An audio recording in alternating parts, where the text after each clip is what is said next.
என்னை நீங்க சந்தேகமே படாதீங்கன்னு நான் சொல்லலை. சந்தேகப்படுங்க, விசாரிங்க, நல்லா கேளுங்க. ஆனால் தீர்ப்பு எழுதாதீங்க.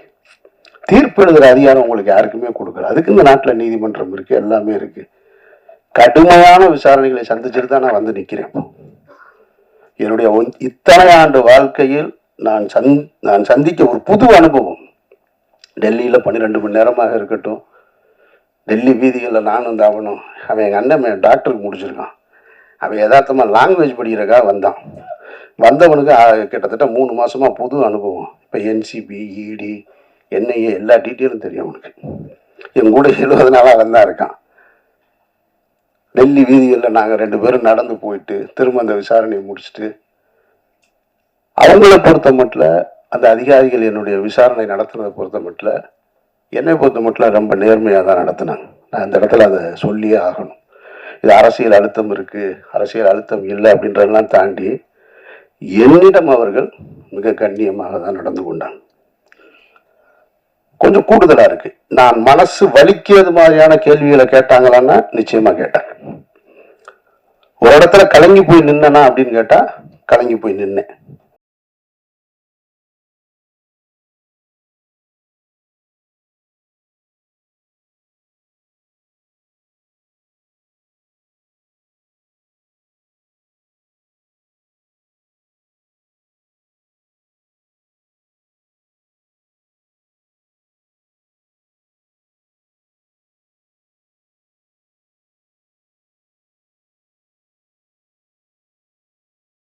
சாகர் ஒருத்தன் தான் தமிழ்நாட்டிலே பணக்காரனா? நான் கேட்கிறேன். என்னென்னமோ சொல்றான். ஒரு வரமுறை வேணாமா? அவர் போற டிஷர்ட் 5000 ரூபாங்க. சாப்பர் வந்ததுக்கு அப்புறம் தாங்க அவர் வாழ்க்கை எப்படி ஆச்சு. நீயே தெரியப்படுத்திக்கலனா வேற யாரு உன்னை பிரபலப்படுத்துவாங்க என ஒரு முறை கேட்டவர் இவர். உண்மைதான். அதே போல் தனது உழைப்பால், பேச்சால், திறமையால் வளர்ந்தார். பெப்சியின் தலைவர், இயக்குனர் சங்க செயலாளர் என முன்முகமாய் பதிந்தார். எப்போதும் தன் வார்த்தைகளும் செயல்களும் தமிழுக்கானதாக, மக்களுக்கானதாக இருக்கும்படி பார்த்துக் கொள்வார். இறைவன் மேல் வாரத்தை போட்டுவிட்டு உயர்ந்து நிற்கும் தமிழ் தலைப்பான உயிர் தமிழுக்கு என்ற படத்தில் நடித்து இன்றைய அரசியலை அழகாக பேச இருக்கும் படத்தின் நாயகன் இயக்குனர் அமீர் அவர்களை பேச வைக்கிறேன்.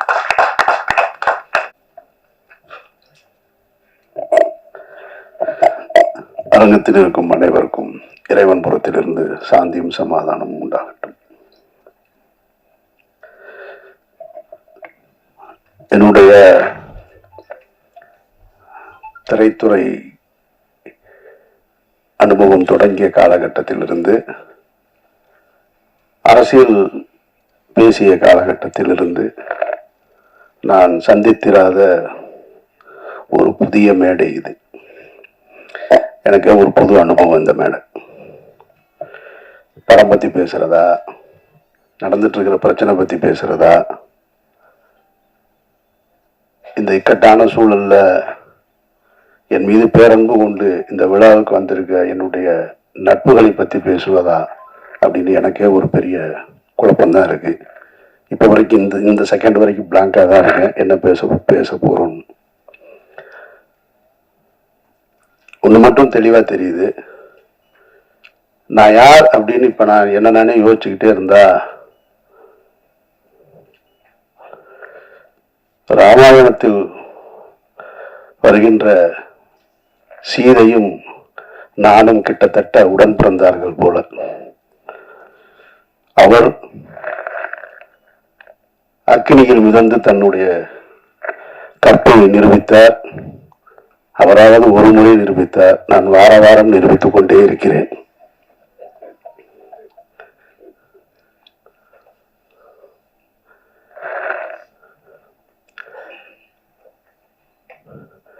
நிறைய சொல்லிட்டாங்க. நான் இந்த உயிர் தமிழுக்கு திரைப்படத்தினுடைய 2வது விழா இது, 2வது பத்திரிகையாளர் சந்திப்பு. இதே இடத்தில் தான் மாயவளை திரைப்படத்தின் பத்திரிகையாளர் சந்திப்பை நான் நடத்தினேன். அங்கிருந்து தான் தொடங்கினது. பல பருத்தி வீரன் மாயவளியில தொடங்கும் போது பருத்தி வீரன் வந்துச்சு. இப்போ வேற வேறையில வந்து நிக்குது. அந்த படத்தின் இயக்குனர் இந்த உட்கார்ந்துருக்காரு அமைதியா, ரமேஷ் பாலகிருஷ்ணன். நாங்கள் அதை ரிலீஸ் பண்ணுறதுக்காக வேலை செய்ய போய் அது ஏதோ ஒரு பிரச்சனையை தொடங்கி அது எங்கெங்கேயோ போய் நீதிமன்றத்தை நோக்கி போயிட்டு இருக்கும்போது சரி கொஞ்சம் தள்ளி வச்சுக்கலாம் அப்படிங்கும்போது இறைவன் மிகப்பெரியவனுடைய இறுதிக்கட்ட படப்பிடிப்பை நோக்கி போகும்போது ஒரு 8-10 நாள் தான், 10 நாள் இருந்தா படம் முடிஞ்சிடும். அந்த படம் முடியும் போது ஒரு புது பிரச்சனை தொடங்குச்சு. அப்ப ஃபர்ஸ்ட் எனக்கு தோணுனது, இது என்ன நடக்குது இங்க, என்னை சுத்தி என்ன நடக்குது, எனக்கு எதுவுமே புரியல அப்படின்னு பள்ளி பண்ணதான் சொன்னேன். நான் ஒரு அறிக்கை மாதிரி கொடுக்கலான் இருக்கேன். நான் என்ன நடக்குது, இது ஏன் நடக்குது, யாருக்கு நடந்தது, எதுக்கு நடந்தது, எதை நோக்கி போகுது, ஒன்றும் புரியலைங்க அப்படின்னு. ஏன்னா ஒரு நாள் ஷூட்டிங் முடிச்சுட்டேன். கோகுலம் ஸ்டுடியோவில் ஒரு மிகப்பெரிய செட்டு போட்டு, அந்த செட்டு இன்னும் இருக்கு, பல பேருக்கு தெரியாத தகவல். ஒரு ஹைகோர்ட்டு செட்டு ஒன்று மிக தத்துரூபமாக போட்டு மிகப்பெரிய பொருட்செலவில் ஒரு நாள் ஷூட்டிங் முடிச்சிருக்கோம். செகண்ட் டே அந்த ஷூட்டிங் நடக்கலை. அன்றைக்கு இரவிலிருந்து தொடங்குச்சு பிரச்சனை.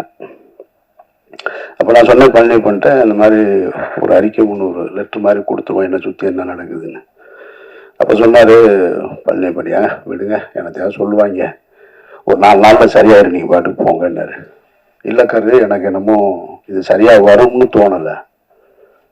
அவர் ரொம்ப எளிதாக கிடக்கணும்னு சொன்னார். இல்லை கரு, எனக்கு இது சரியாக வரும்னு தோணலை, நம்ம ஏதாவது சொல்ல வேண்டியது இருக்குது அப்படின்னு நான் சொன்னேன். ஒரு 2 நாள் அப்படியே கூடுதலாச்சு, 3ஆவது நாள் கூடுதலாச்சு. அப்போ ஒரு அறிக்கை கொடுத்துட்டேன். நான் அறிக்கை கொடுத்த உடனே அறிக்கையிலிருந்து யாரு அதுக்கு எதிர்கருத்து வருதுன்னு பார்த்தா, கடந்த ஒரு 15 ஆண்டுகளாக 2014க்கு பின்னால் நான் பேசிய அரசியலில் கருத்தியல் ரீதியாக எதிர்கொள்ள முடியாத, என்னோடு நேருக்கு நேர் போரிட கருத்தியல் ரீதியாக போரிட முடியாத அவர்கள் பூரா வெளியே வர ஆரம்பிக்கிறாங்க.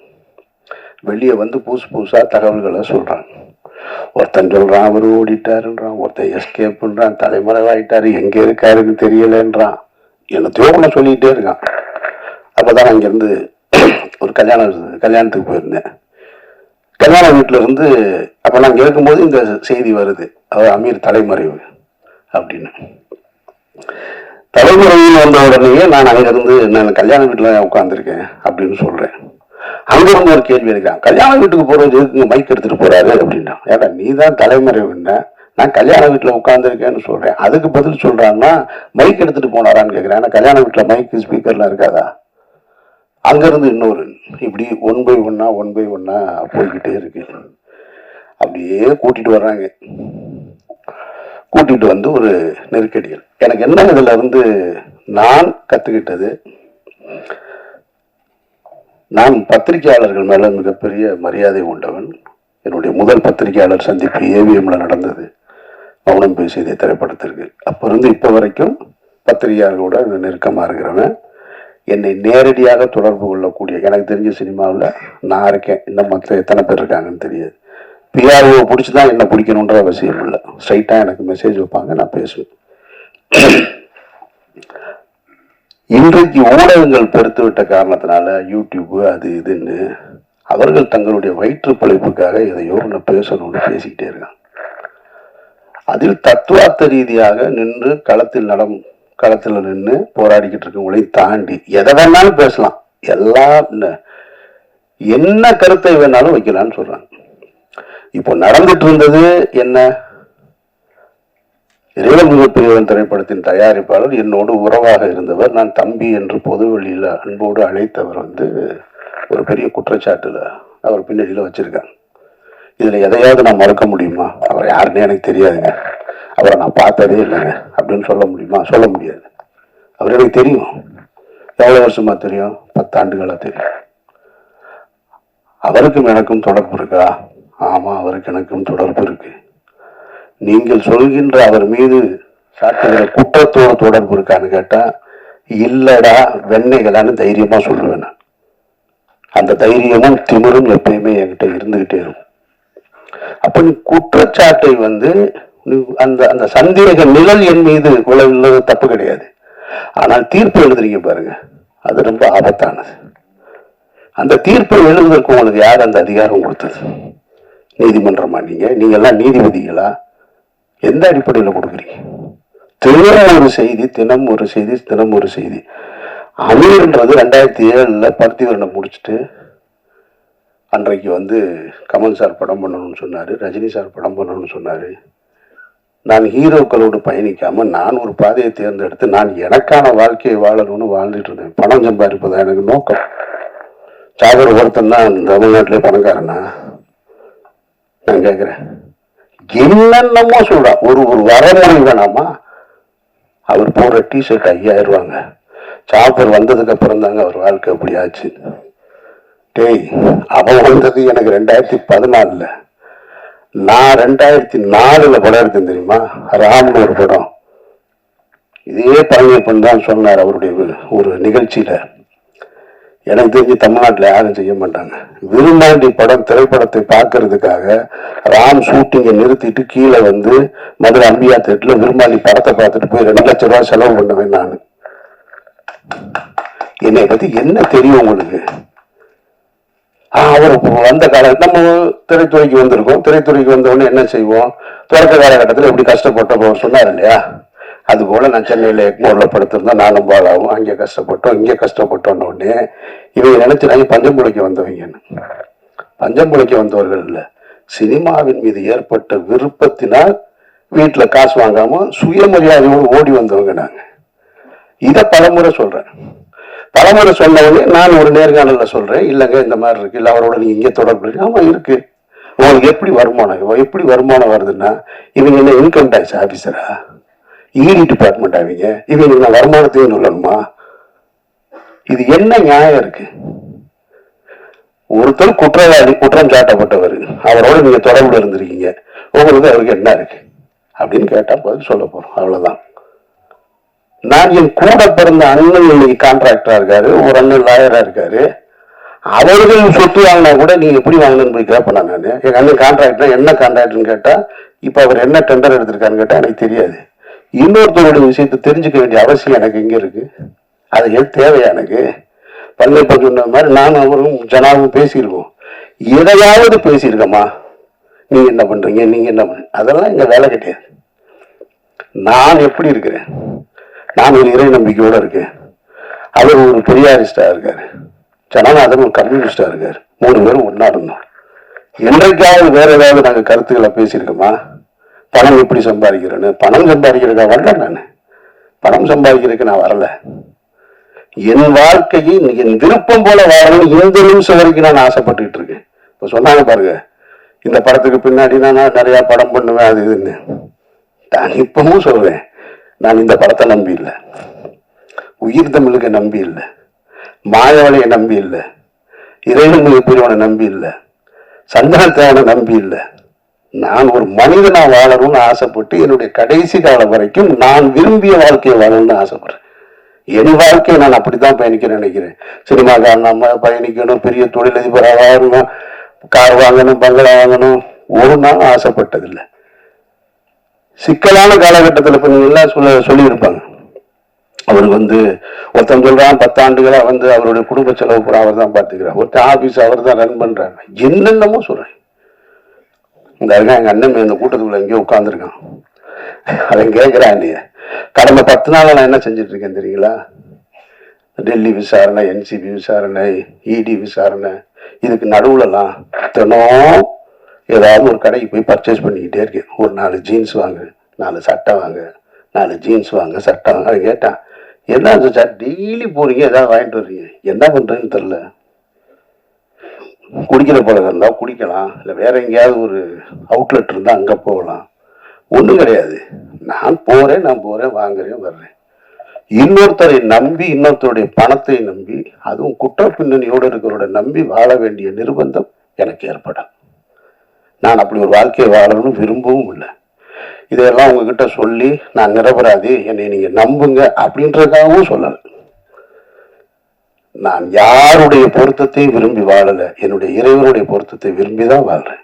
ஒரு உண்மையான மனிதர்களுக்கு கஷ்டம் ஏற்படும் போது எல்லாரும் என்ன நினைப்பாங்க தெரியுமா? எனக்கு மட்டும் ஏன் இப்படி நடக்குது அப்படின்னு கேட்டா அவன் அவநம்பிக்கையாளன். எனக்கு ஏன் நடந்ததுன்னு யோசிக்கிறான் பாருங்க, அவன் தான் இறை நம்பிக்கையாளன். நான் இறை நம்பிக்கையாளன், நான் அவநம்பிக்கையாளன் இல்லை.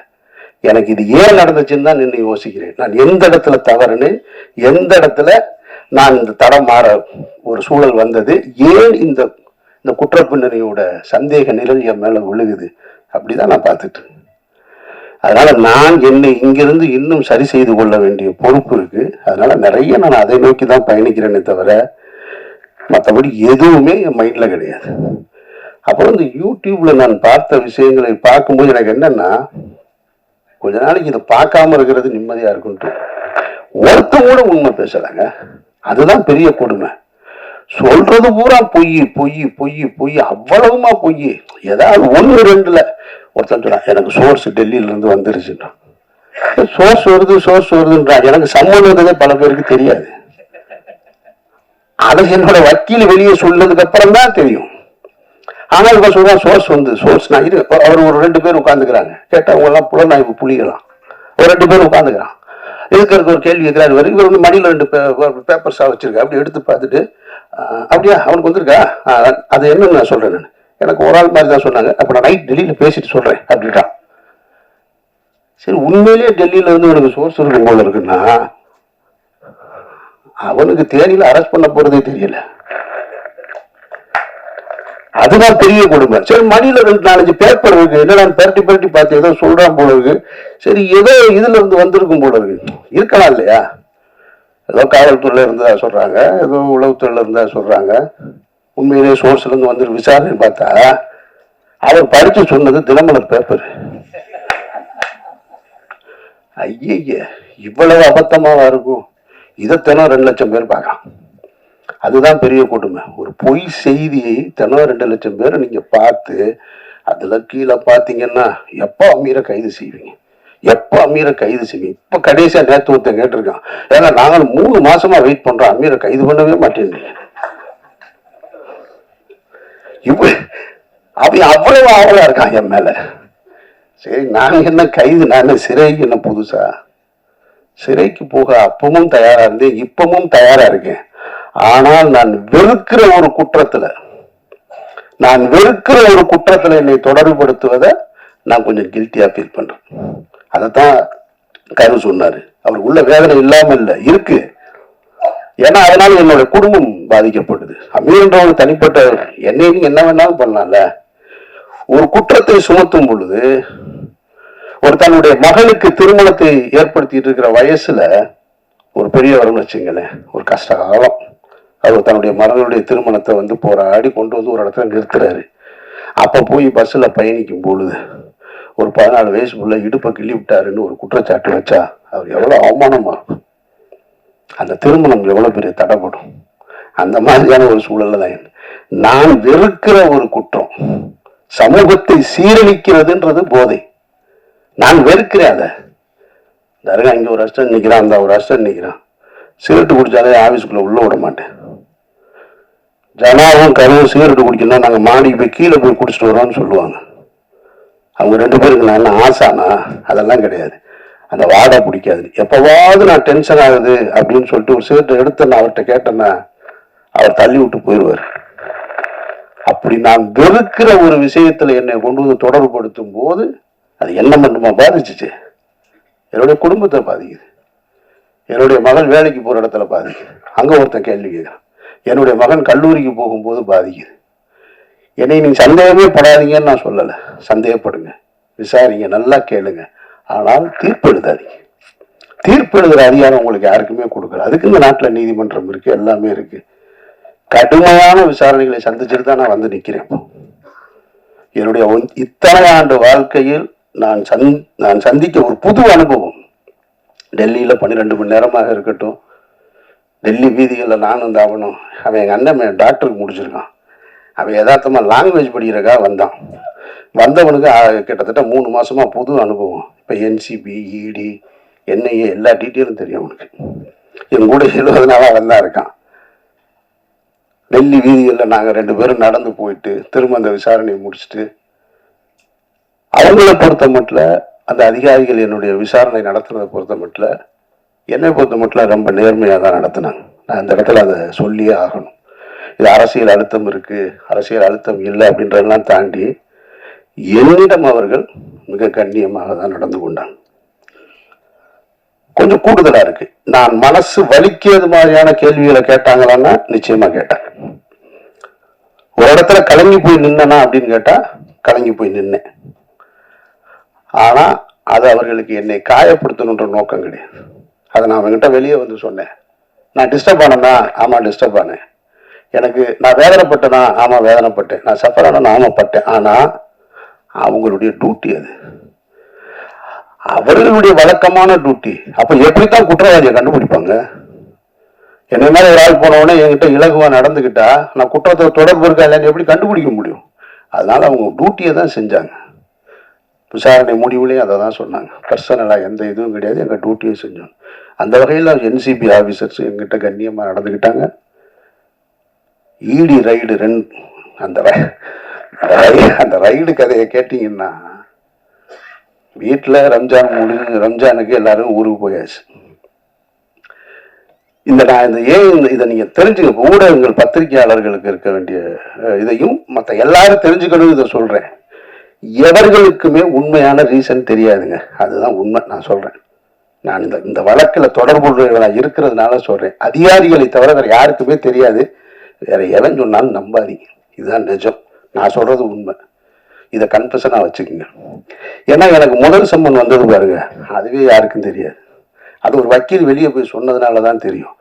உடனே அவங்க என்ன பண்றாங்கன்னா, அமீர் ரமலான் முடித்து விட்டு வருவதாக என்சிபி அதிகாரிகளிடம் சொன்னாரு, இந்த நேரத்தில் என்ன விசாரிக்க வேணான்னு கேட்டாருன்னு இதெல்லாம் தலைப்பு செய்தியா ஓடுதுங்க. அப்ப இந்த மக்களுக்கு எது செய்தி? அப்ப உண்மையே செய்தியா வராதா? நான் கேட்காத ஒண்ணு, 2ஆம் தேதி எனக்கு ஃபர்ஸ்ட் சம்மன். அப்படி ஒண்ணு நான் கேட்கவே இல்லை. நான் 2ஆம் தேதி போயிட்டேன், டெல்லி போயிட்டேன். காலையில முதல் நாளா நாங்க போய் உட்கார்ந்தோம். ஒரு 12 மணி நேரம் விசாரணை முடிச்சு வந்தாச்சு. அப்பவே எனக்கு அடுத்து சம்மனுக்கான ஒரு திட்டம் இருந்தது. அதுவும் யாருக்கும் தெரியாது. ஆனா இவங்களுக்கு தெரியவே தெரியாது. நான் அந்த காலகட்டத்தில் அவங்க கேட்ட டீட்டெயில்ஸ், டாக்குமெண்ட்ஸ் இதை பூரா எடுத்து எல்லாத்தையும் கொண்டு வந்து ரெடி பண்ணி வச்சிட்டு இருக்கேன். வச்சுட்டு ஒரு 3:30 மணி இருக்கும், 3:30 4 மணி. 4 மணிக்கு போய் வீட்டில் நான் அவனும் தான் படுக்கிறோம். வீட்டில் யாருமே இல்லை, ஃபேமிலி எல்லாம் ஊருக்கு போயிட்டாங்க ரம்ஜான் கொண்டாடுறதுக்கு. படுத்தா 5:30 மணிக்கு நோன்புக்கான காலை உணவை சாப்பிட்டுட்டு படுத்துருக்கான். 7:30 மணிக்கு ஒரு ஃபோன் அடிக்குது. அவன் ஃபோன் பக்கத்தில் என் கூட தான் பெட்டில் படுத்துருக்கான். அடிக்குது. அப்புறம் கட் பண்ணிட்டான். திருப்பி ஒரு 1.5 மணி நேரம் கழிச்சு ஃபோன் அடிக்குது. பார்த்தா இவன் இங்கே பக்கத்தில் இருந்தவனை காணாம். நான் தூங்குறேன். திடீர்னு எழுப்புறான். நான் கொஞ்சம் லைட் இருந்தால் தூங்க மாட்டேன், நல்லா டார்க்காக ஸ்க்ரீனை போட்டு படுத்துருப்பேன். தட்டி எழுப்புறான், சச்சான்னு. முடிச்சு பார்த்தா ஒருத்தர் துப்பாக்கியோடு நிற்கிறாரு, முகத்துக்கு நேர. ஒன்றுமே புரியலை. கொஞ்சோண்டு லைட்டு அந்த ஜன்னல்லேருந்து லீக் ஆகுது. அதில் பார்த்தா ஒருத்தர் துப்பாக்கியோடு நிற்கிறார், 2 பேர். என்னடா அப்படின்றேன், தெரில. கண்ணே முழிக்க முடியலை. சரி, அதோட சரி எந்திரிச்சு முழிச்சு பார்த்தா அப்புறமா இடி ஆஃபீஸர்ஸ் வந்திருக்காங்க. இது என்னுடைய வீட்டில். இதே 2 மணி நேரத்துக்கு முன்னாடி என்னுடைய அலுவலகத்துக்கு வந்துட்டாங்க. அங்கே என்னோட அசிஸ்டன்ஸ், என்னோட ஆடிட்டரு எல்லாரையும் அவங்கள லாக் பண்ணிட்டாங்க. அப்புறம் இடி ஆஃபீஸர் வந்தாங்க. அவங்க தன்னை அறிமுகப்படுத்திக்கிட்டாங்க என்கிட்ட. நான் தான் இடி டைரக்டர்னு. ஒரு லேடி ரொம்ப கண்ணியமாக நடந்துக்கிட்டாங்க, ரொம்ப மரியாதையாக நடந்துக்கிட்டாங்க. நான் மூத்த கழுவிட்டு வர்றேங்கன்னு மூத்த கழுவிட்டு உட்காந்து அவர்களோட பேசிக்கிட்டு அன்றைக்கு 12 மணி வரைக்கும் அன்னைக்கும் போச்சு. அன்னைக்கும் விசாரணை முடிச்சுட்டு நான் இங்கேருந்து மதுரை போயிட்டேன். மதுரை போய் ரமலான் ப்ரேயரை முடிச்சுட்டு அங்கேருந்து அதுக்கப்புறமா திரும்ப ஓட்டு போட போனேன். அப்போ தான் பத்திரிகையாளரை முறையாக சந்திக்கக்கூடிய சூழல் ஏற்பட்டது. அதுக்கு பின்னால் இப்போ வரைக்கும் நான் சொல்கிறேன். இதை ஏன் சொல்கிறேன்னா, இதன் பிறகும் எனக்கு ஒரு சம்மன் வந்திருக்கு. இந்த புலனாய்வு புலியெல்லாம் எங்கே போனாங்கன்னு தெரியல. நீ உண்மையிலே சோர்ஸ் உனக்கு சொல்லுதுன்னா, உனக்கு உண்மையிலே செய்தி வந்திருக்குன்னா, எனக்கு சம்மன் வந்தது ஏன் யாருக்குமே தெரியலை. நான் பர்பஸாக சொல்லவே இல்லை. என்னதான் நடக்குதுன்னு பார்ப்போம். எவன் தான் கண்டுபிடிச்சி சொல்கிறான்னு பார்ப்போம். ஒருத்தர் சொல்லணுங்களா, ஆமாம் அன்னைக்கு வந்திருக்குன்னு. அந்த சம்மனுக்கும் போய் 10.5 மணி நேரம் நான் விசாரணை முடிச்சுட்டு தான் இங்கே வந்திருக்கேன். அப்படின்னா இதில் எதுவுமே உண்மை இல்லை. அவர்கள் கடமையை செய்கிறாங்க. நான் முதல் நாள்ல இருந்து ஒத்துழைக்கிறேன். டே 1ல இருந்து இவ்வளவு பெரிய சிக்கலான சூழல் என்னை ஏற்படும் போது நண்பர்களுடைய ஆறுதல் இருக்கு, நண்பர்களுடைய ஆலோசனை இருக்கு, குடும்பத்தில் இருக்கவங்க சொல்லுவாங்க எங்கேயாவது வெளியூர் போயிடும் அங்கே போயிடுன்னு. டே ஒன்லேருந்து என்னோட ஆஃபீஸில் தான் இருக்கேன். நான் இங்கே தான் இருப்பேன். இந்த வழக்கு முடிகிற வரைக்கும் நான் இங்கே தான் இருப்பேன். இந்த வழக்கை முடிச்சுட்டு தான் நான் வெளியில் வருவேன். நான் என்கிட்ட என்ன இருக்குது எடுத்துகிட்டு போகிறதுக்கு? என்கிட்ட ஒன்றும் இல்லை. நான் நேர்மையும் உண்மையுமா இருக்கேன். என்ன உங்களால் எதிர்கொள்ள முடியலை? என்னுடைய கேள்விக்கு உங்ககிட்ட பதில் இல்லை. நான் எடுத்து வைக்கிற முன் வைக்கிறதுக்கு. அதனால நீங்கள் என்னை குற்றவாளியாக்க ட்ரை பண்ணிக்கிட்டே இருக்கீங்க. நீங்கள் குற்றவாளி ஆக்கிட்டா உடனே நான் குற்றவாளி ஆயிடுவேனா? பட் நான் தாங்கிக்கிறேன். வீட்டில் தாங்கலை, மகளுக்கும் மகனுக்கும் ஒரு அழுத்தம் ஏற்பட்டது. ஆனால் அதையும் தாண்டி எனக்கு முதல்ல ஆளாக எனக்கு ஆறுதலாக இருந்தது என்னுடைய குடும்பத்தார் தான், என்னுடைய 2 பெண் பிள்ளைகள் தான்.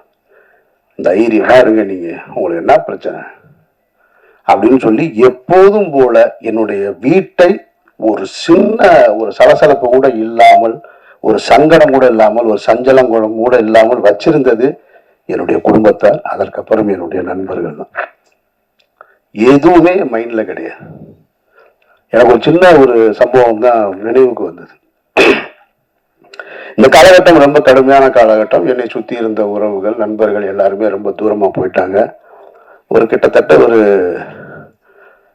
என்னோட வாட்ஸ்அப்பில் என்னுடைய அலைபேசியில் வந்து ஒரு 2000 எண்கள் இருக்கும். அதில் வந்து 1950 எண்கள்லேருந்து அழைப்பு வர்றதில்லை, அப்படியே நின்றுச்சு. அதெல்லாம் ஓகே. அப்போ எனக்கு என்ன தோணுச்சுன்னா, அந்த பறவைகள் நிறைய இருக்கக்கூடிய ஒரு மரத்துக்கு பக்கத்தில் ஒரு வெடி சத்தம் கேட்டவுடனே பறவை பூரா ஓடி போயிடும். அந்த மரத்தில் எதுவுமே இருக்காது, எல்லாம் ஒரு அப்படின்ற செகண்டில் காணாம போயிடும். அப்போ போனதுக்கப்புறம் சில பறவைகள் மட்டும் வரும்.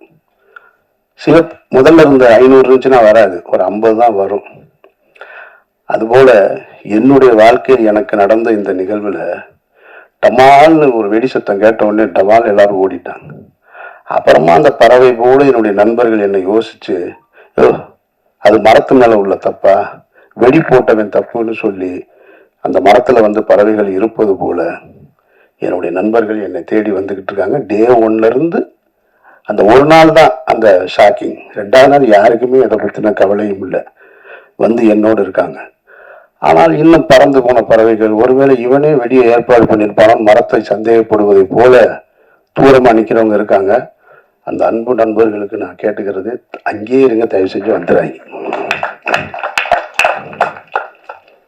உங்களை நான் வேண்டி விரும்பி கேட்கிறேன், அங்கேயே இருங்க, வந்துடாதீங்க.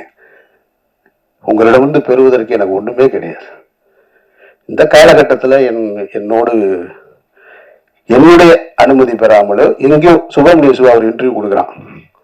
எனக்கு அண்ணனை தெரியும், அவர் அந்த மாதிரியான ஆள் இல்லைன்னு. அண்ணன் செந்தமிழன் சீமான் ஒரு இன்டர்வியூ கொடுக்குறாரு, அவனை எனக்கு நல்லா தெரியும். அந்த வார்த்தை தான் ரொம்ப கடுமையான வார்த்தை.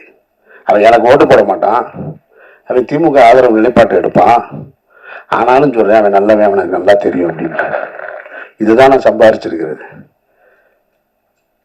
வெற்றிமாறனாக இருக்கட்டும், பழனியப்பனா இருக்கட்டும், அண்ணாச்சியா இருக்கட்டும், பிரபு சார் சொல்லுங்க சார் நான் என்ன சார் செய்யணும்னு, அதெல்லாம் ஒன்றும் வேணும்.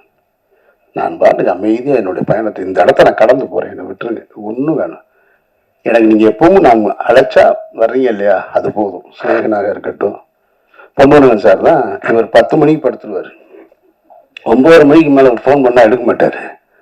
ஒரு நாள் 12 மணிக்கு கூப்பிடுறாரு, ஒரு 10 நாளைக்கு முன்னாடி. என்ன சார் 12 மணி, எனக்கு பதட்டத்தில் தான் ஃபோன் எடுத்து, ஏன்னா 12 மணிக்கு கூப்பிட்றாரு அப்படின்னு சொல்லிட்டு. நீங்கள் வந்து ₹1,00,000 கொடுத்தாலும் வரமாட்டார் 10 மணிக்கு மேலே. என்ன சார், இல்லை படுத்த தூக்கமே வரல, எனக்கு உங்களை பற்றின நினைவாகவே இருக்கு, இவ்வளவு பிரச்சனைகள் எப்படி நீங்கள் அப்படின்னாரு. சார் நீங்கள் ஏன் சார் அதை நினச்சிக்கிட்டு 12 மணி வரைக்கும் தூங்காமல் இருக்கீங்க, தூங்குங்க சார் அப்படின்னு சொல்கிறேன்.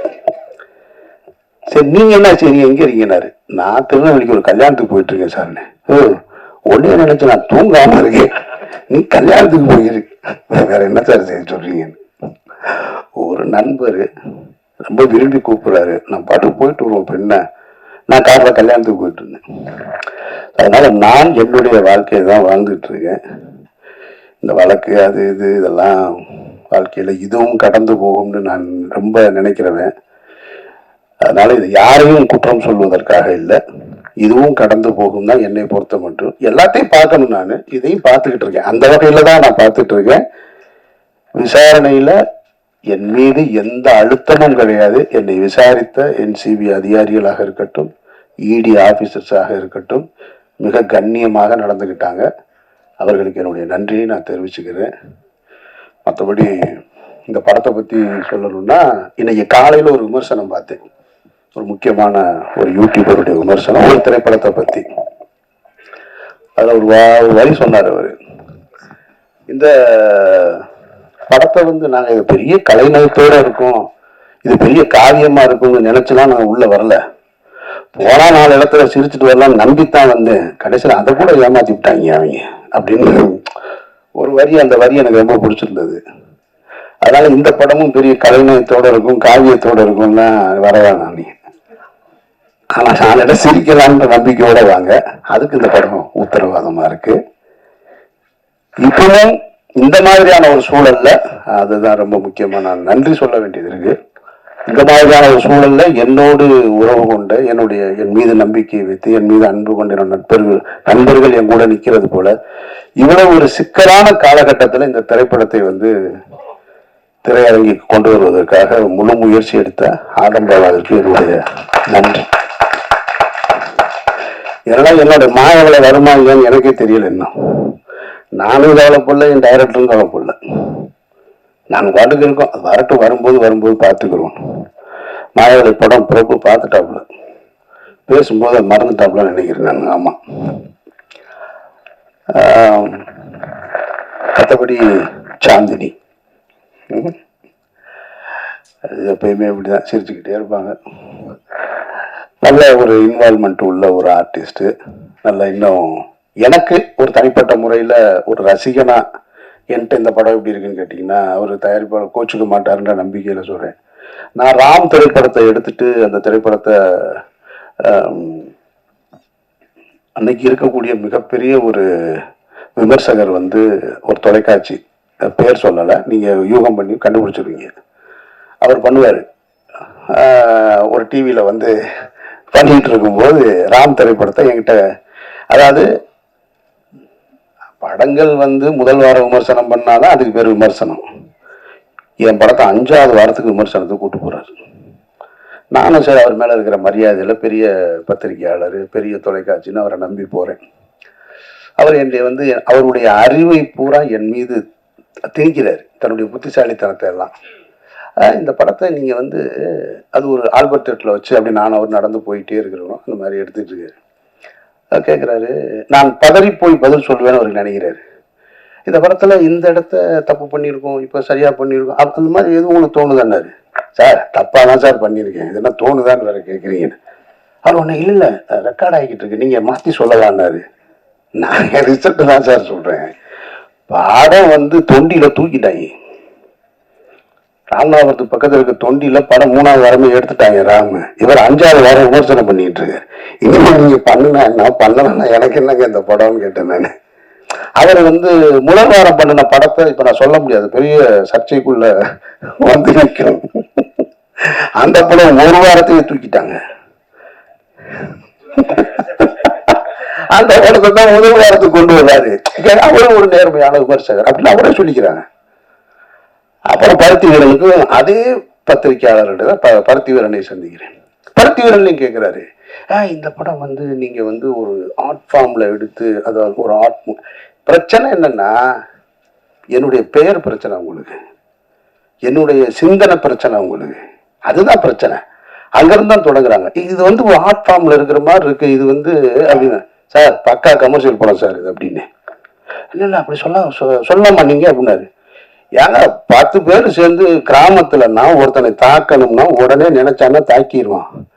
என் படத்துல குஸ்தி களத்துல சண்டை நடக்குது, ஒருத்தன் டைவ் அடிச்சு வர்றான், ஒருத்தன் இப்படி சுத்தி வர்றான், அப்படி சுத்தி வர்றான், இது கமர்ஷியல் படம் சார்ன்னு அப்படி சொல்லுவீங்களா நீங்க? என்னாரு கமர்ஷியல் படம் எடுத்தா கமர்ஷியல் படம் தானே சொல்ல முடியும். நானா அதை ஆர்ட் ஃபிலிம்னு சொல்லிக்கிறதா, கிளாசிக்னு வேர்ல்டு கிளாசிக்னு சொல்லிக்கிறதா? மக்கள் சொல்லணும், நான் சொல்லி என்ன செய்ய? அதுபோல இந்த படத்தை பார்த்து சாந்தினி காலையில பார்த்துட்டு சூப்பரா இருக்கு, நாங்க அண்ணாச்சி பார்த்துட்டு நல்லா இருக்கிறாங்க, நீங்க சொல்லி என்ன செய்ய? இந்த காசு ஏதாவது வரப்போகுது ஆரம்பவாக்கு? இவங்க 2 பேரும் சொல்லிக்கிறாங்களா படம் சூப்பரா இருக்குன்னு? அவரும் உடனே கேட்டுட்டு சாந்தினியே சொல்லிட்டாங்க படம் நல்லா இருக்குன்னு. ஒரு ஏரியா வேணா வாங்கிக்கிற சொல்லுங்க. அண்ணாச்சிக்கு வேணா சுட்டி எழுதி கூட காசு மக்கள் பார்த்து சொல்லணும். அப்ப என் பார்வையில உயிர் தமிழுக்கு இன்னும் சரியா வந்திருக்கணும்னு நான் ஆசைப்படுறேன். ஆனாலும் பழனியப்பன் சொன்னது போல இவ்வளவு காலகட்டத்துக்கு நடுவில் அந்த படத்தை சரியாக எடுத்து கொண்டு திரைக்கு கொண்டு சேர்க்கறதே பெரிய விஷயம். இதுல பணம் வருது வரலை அதெல்லாம் இல்லை இங்க பிரச்சனை. ஒரு வேலையை எடுத்துக்கிட்டோம், அதை செஞ்சு முடிச்சோன்னு இருக்குல்ல, அதெல்லாம் ஒரு மனிதனுக்கு வெற்றி. அந்த அடிப்படையில நான் இந்த படத்துல நான் ஒத்துக்கிட்டு உள்ள நடிக்க வந்தேன். நடிகனா என்னுடைய பங்களிப்பை செஞ்சேன். அது நல்லா இருக்கு நல்லா இல்லை, எனக்கு பிடிச்சிருக்கு பிடிக்கல, அதெல்லாம் இல்லை, முக்கியம் இல்லை. என் வேலையை நான் சரியா செஞ்சிருக்கேன். ஆரம்பாவா படத்தை எடுக்கணும்னு வந்தாரு, உறுதியாக நின்று கடைசி வரைக்கும் அந்த படத்தை கொண்டு சேர்த்திருக்காரு. இதுவே உங்களுக்கு வெற்றி தான். பணம் அப்புறமா எப்போ வேணாலும் சம்பாதிச்சுக்கலாம். ஸோ அந்த வகையில் இது 10ஆம் தேதி இந்த படம் திரைக்கு வருது. உங்களுடைய வாழ்த்துக்களோடும் மற்றபடி ஒன்றும் இல்லை. இதில் எதுவும் என்கிட்ட எதுவும் கேட்க வேண்டியது இருக்கா சார்? முதல்ல ஒரு போட்டோ எடுத்துக்கலாம் சார், முடிச்சுட்டு அப்புறம் கேள்வி. நீங்க உட்காந்து ஒரு போட்டோ எடுத்துடலாம்.